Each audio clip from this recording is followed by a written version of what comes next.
کبھی آپ نے سوچا ہے کہ ایک انسان دنیا سے چلا جائے اور کسی کو کانوں کان خبر نہ ہو؟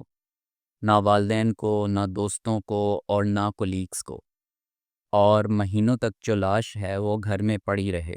یہ کوئی فلمی کہانی نہیں ہے بلکہ حمیرہ عسکر کی حقیقت ہے۔ مہینوں سے حمیرہ عسکر کا کسی سے کوئی رابطہ نہیں ہوا اور کسی نے یہ جاننے کی بھی زحمت نہیں کی کہ آیا وہ کہاں غائب ہیں۔ مگر اس کہانی کا اس سے بھی بڑا دکھ یہ ہے کہ جب اہل خانہ سے رابطہ کیا گیا لاش وصول کرنے کے لیے، تو انہوں نے کہا کہ ہمارا اس سے کوئی تعلق نہیں ہے اور ہم سے کانٹیکٹ نہ کریں۔ ہم ہر بار کہتے ہیں کہ بیٹیاں جو ہوتی ہیں وہ رحمت ہوتی ہیں، لیکن حقیقت میں بیٹیاں رحمت تب تک ہیں جب تک وہ آپ کی غلامی میں ہیں، یعنی کہ جب تک وہ آپ کی تابعداری کر رہی ہیں، اور جیسے ہی انہوں نے اپنی مرضی کی خود فیصلے کرنے شروع کر دیے تو ان کا جو رحمت کا ٹائٹل ہے وہ ان سے چھین لیا جاتا ہے۔ تو یعنی کہ یہ جو والدین کی محبت ہے ایک سودا ہے، اطاعت کرو گے تحفظ لو گے، اور جیسے ہی نافرمانی کرو گے تو لاش کو بھی وصول نہیں کیا جائے گا۔ ہم ایک ایسا معاشرہ بن چکے ہوئے ہیں جہاں بچوں کو شروع سے ہی سکھا دیا جاتا ہے کہ بھئی تابعداری کرو گے تو اسی میں تمہاری عزت ہے، خاموشی جو ہے وہی تمہارا مقام ہے، ٹھیک ہے، اور اسی سے تم کو جو ہے وہ فیملی میں بھی عزت ملے گی اور معاشرے میں بھی عزت ملے گی۔ لیکن اصل سوال یہ ہے، کیا رشتے صرف تب تک معتبر ہیں جب تک ان کی فرما برداری کی جائے؟ جو بچے ہیں والدین کی مرضی سے چلیں اور جیسے ہی اس مرضی سے انکار کر دیا جائے تو لاش بھی وصول نہیں کی جاتی۔ جب یہ خبر سامنے آئی تو سوشل میڈیا پر کئی لوگ افسردہ ہوئے، لیکن ایک بڑا طبقہ ایسا تھا جو کہہ رہا تھا کہ یہ حمیرہ کا انجام ہے۔ تو میرا سوال آپ سے یہ ہے کہ کیا کسی کی موت کی تکلیف کو دیکھ کے، موت کی ہولناکی کو دیکھ کے ہم اس کا کردار جج کریں گے؟ یہاں پہ سوال بنتا ہے، جو سوات میں ٹریجڈی ہوئی، ٹھیک ہے، اور 10-11 لوگ جو مرے اس میں ایک ہی خاندان کے، انہوں نے ایسا کیا کیا تھا کہ یہ پانی کی ہولناک موت ان کو نصیب ہوئی۔ ایمن ہم اس وقت جی رہے ہیں، ہمیں نہیں پتا ہماری لائف میں آگے کیا ہوگا یا ہماری موت کیسے واقع ہوگی۔ ہم کسی ٹائر کے نیچے آئیں گے یا کسی مچھلی کی خوراک بنیں گے؟ تو کیا اس چیز سے ڈیسائیڈ کیا جائے گا کہ ہماری جو موت ہے اگر وہ ہولناک طریقے سے ہوتی ہے تو ہمارا کردار اچھا نہیں ہے؟ میرے خیال سے اصل لاش وہ نہیں تھی، اصل لاش وہ ہے جو انسانیت ہمارے اندر مر چکی ہے۔ بس فرق اتنا ہے کہ جو ہماری انسانیت ہے اس کے اوپر مٹی نہیں پڑی۔ حمیرہ عسکر کے حوالے سے میں نے فیس بک پہ ایک پوسٹ کی جس پہ کوئی 1000+ کمنٹس ہیں، ان میں 90% کمنٹس جو تھے نا وہ سیم تھے، اور اس میں سے کچھ میں اسپیسیفک کمنٹس اٹھا کے نا آپ کو بتاتا ہوں۔ تو سب سے پہلے یہ گمنام پردیسی صاحب ہیں، بھائی کیوں اپنا دماغ تھکا رہے ہو؟ جس بات کی اجازت اللہ پاک نہیں دیتا وہ کام کرنے پر والدین نے لا تعلقی اختیار کیا، اور بہت اچھا کام کیا۔ جی آپ کو اس پہ نا ایوارڈ ملنا چاہیے، ٹھیک ہے، عنقریب آپ کے لیے آسکر جو ہے وہ نامزد ہوگا۔ اس کے بعد ہیں نیاز احمد چکسیری صاحب، بہن بیٹی چما چاٹی کرے، باپ اور بھائی کی عزت کا جنازہ نکالے، لوگوں اور رشتہ داروں کے تانے سنے، پھر گھر والے کیا کریں؟ اور پھر اس میں ایک بہت بڑی تعداد تھی جو یہ کہہ رہی تھی کہ بھئی یہ تو اب ہوگا کیونکہ میرا جسم میری مرضی کرنے والے لوگ یہ تھے۔ تو یہ لوگ ابھی تک یہی نہیں سمجھ پائے ہیں کہ انفرادی آزادی کیا ہوتی ہے، اور میرا جسم میری مرضی ایک باعزت خاتون ہی کہہ سکتی ہے، ٹھیک ہے، میرا جسم لوگوں کی مرضی تو نہیں ہوگا نا، جس کا جسم ہے اسی کی مرضی ہوگا۔ اور اس جو سلوگن پہ ہے کسی قسم کی دو رائے تو ہونی نہیں چاہیے، ایون اس پہ کسی قسم کا کوئی تبصرہ بھی نہیں بنتا۔ پھر ایک اور ہیں محمد حمزہ صاحب، عورت کو اتنا بھی آزاد خیال نہیں ہونا چاہیے کہ مرنے کے بعد اس کے گھر والے کہیں تمہارا جسم تمہاری مرضی۔ انڈیویجولزم کا مطلب یہ ہے کہ پرائرٹائز کیا جائے انفرادی آزادی کو، ٹھیک ہے، اور اس کا ہرگز یہ مطلب نہیں ہے کہ جو رشتے ہیں ان کو ختم کر دیا جائے۔ اور پھر ایک بندے نے دعا دی جس پہ رحمان حفیظ صاحب جو ہیں وہ رپلائی کرتے ہیں کہ بد کردار عورتوں کے لیے دعا نہیں کرنی چاہیے۔ کسی نے یہ نہیں جانا کہ وہ بھوک سے مری ہے، آیا وہ کتنی تنہائی میں تھی، لیکن سب کو یہ پتہ ہے اس کا کردار کیسا تھا۔ تو ماشاءاللہ سلیوٹ ہے آپ کو۔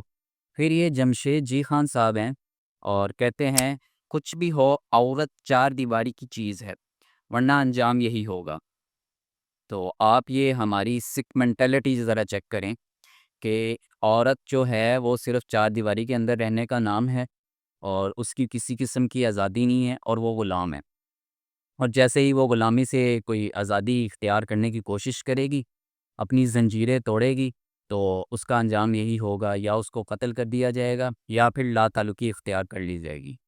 پھر یہ عابد انور صاحب ہیں جو کمنٹ کرتے ہیں، بے حیائی اختیار کی تھی، ٹھیک کیا تھا والدین نے۔ ہمارے یہاں تو ایسیوں کو گھر پہ ہی مار دیا جاتا ہے، اس کے والد نے تو پھر بھی رعایت کی۔ یہ کمنٹ پڑھنے کے بعد آپ کے دماغوں میں یہ تو کلیئر ہو گیا ہوگا کہ جو انٹرنیشنل آرگنائزیشن ہے انہوں نے ورسٹ ترین کنٹری پاکستان کو بتایا ہے عورتوں کے لیے، تو صحیح بتایا ہوگا، کیونکہ ایسی مینٹلٹی یہاں پہ پائی جا رہی ہے۔ پھر ایک ہیں مزمل گجر صاحب، حیا کے بغیر عورت 1.5 من گوشت ہے، حیا والی بیٹیوں کی عزت ہوتی ہے۔ تو مزمل گجر صاحب یقین کریں، اس سوچ کے ساتھ آپ 1.5 من گوشت ہیں اور آپ کی کوئی وقت نہیں ہے، نہ آپ کے اندر برداشت ہے اور نہ آپ کو پتہ ہے کہ آپ نے سوسائٹی میں کیسے رہنا ہے اور دوسروں کو عزت کیسے دینی ہے۔ پھر یہ عدنان خاکسار ہیں جو کہ کمنٹ کرتے ہیں، بیٹا معاشرے کی بات نہیں ہے، ایک مرد نے 4 عورت کا جواب دینا ہے، ماں، بہن، بیٹی اور بیوی کے، کہ کیوں نہیں روکا بے حیائی سے۔ تو عدنان خاکسار صاحب، پتہ نہیں آپ نے کہاں سے دین سیکھا ہے اور کنہوں نے آپ کو سکھایا ہے۔ میں آپ کو پورے وثوق کے ساتھ کہتا ہوں کہ آپ کو صرف اپنا حساب دینا پڑے گا، آپ کو کسی اور کا حساب دینے کی کوئی ضرورت نہیں ہے اور نہ خدا آپ سے پوچھے گا۔ پھر یہ شہزاد خان داؤد خیل صاحب کمنٹ کرتے ہیں، آپ کی بہن بیٹی اپنی مرضی سے پون انڈسٹری جوائن کرنا چاہے تو آپ کرنے دیں گے؟ دماغ میں بھوسا ہے آپ لوگوں کے، سارے لنڈے کے لبرلز بنے ہوئے ہیں۔ تو شہزاد خان داؤد خیل صاحب، سب سے پہلے میں آپ کو بتاتا چلوں کہ جو پاکستان ہے نمبر 1 کنٹری ہے پون واچ کرنے میں، تو جس ملک کے باسی ایسے ہوں ان پہ ایسی باتیں شوبھا نہیں دیتی۔ مجھے نہیں سمجھ آتی ہمارے پاکستانی یہ ویسٹ کو، امریکہ کو کیا سمجھتے ہیں۔ ان کو لگتا ہے کہ وہاں پہ فحاشی جو ہے وہ کھلے عام ہو رہی ہے اور سارا پون ہب وہاں پہ بنا ہوا ہے۔ لیکن میں آپ کو ایک بات پورے وثوق کے ساتھ کہتا ہوں کہ ان معاشروں میں بھی پون انڈسٹری کو ڈس لائک کیا جاتا ہے، انکریج نہیں کیا جاتا۔ پھر یہ عاشر سعید صاحب ہیں، کمنٹ کرتے ہیں، علی حیدر تجھ پہ نہیں، اس ماں پہ لعنت جس نے تجھے پیدا کیا ہے۔ آپ یہ ذرا سوچ چیک کریں، پہلے تو اختلاف مجھ سے ہے لیکن گالیوں میں صرف یہ عورت کو لائیں گے۔ دوسرا یہ ہے کہ نہ ان کو اختلاف کرنے کا طریقہ آج تک آیا ہے اور نہ یہ کر سکتے ہیں، اور ہماری سوسائٹی کا سب سے بڑا یہ مسئلہ ہے کہ آج تک ہمیں حسن اختلاف نہیں آیا۔ پھر یہ عبدالرؤف شیخ صاحب کمنٹ کرتے ہیں بڑی طنزیہ انداز میں، اگر میں یہ دعا دوں تو آپ کو تکلیف تو نہیں ہوگی، معذرت کے ساتھ، خدا کرے آپ کی اولاد اس جیسی ہو، آمین۔ تو سب سے پہلے یہ نام ہے عبدالرؤف شیخ صاحب، آپ کو بتاتا چلوں اگر میری اولاد ایسی ہوتی ہے تو میں اس پہ فخر محسوس کروں گا، ٹھیک ہے۔ اس کی بنیادی وجہ یہ ہے کہ میں نہیں چاہتا کہ میری اولاد جو ہے وہ اس طرح کی زنجیروں میں بندھی رہے، میری غلام رہے۔ میں چاہتا ہوں کہ میری اولاد جو ہے وہ انڈیپینڈنٹ رہے اور اپنے فیصلے خود کرنا جانتی ہو، وہ جس بھی انڈسٹری میں جانا چاہتی ہے اپنے شوق سے جائے۔ میں اس کو صرف اتنا بتا سکتا ہوں کہ بیٹا یہ تمہارے لیے اچھا ہے اور یہ تمہارے لیے برا ہے، لیکن ایٹ دی اینڈ فیصلہ اسی کا ہے، وہ جس چیز میں خوش ہوگی یا وہ جس چیز میں خوش ہوگا، وہ جدھر جانا چاہے گا وہ جائے۔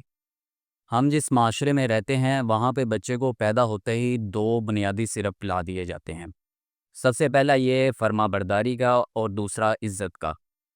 اور جو بچہ فرما برداری نہیں کرے گا، جو سرپ نہیں پیے گا، اس سے لا تعلقی اختیار کر لی جائے گی۔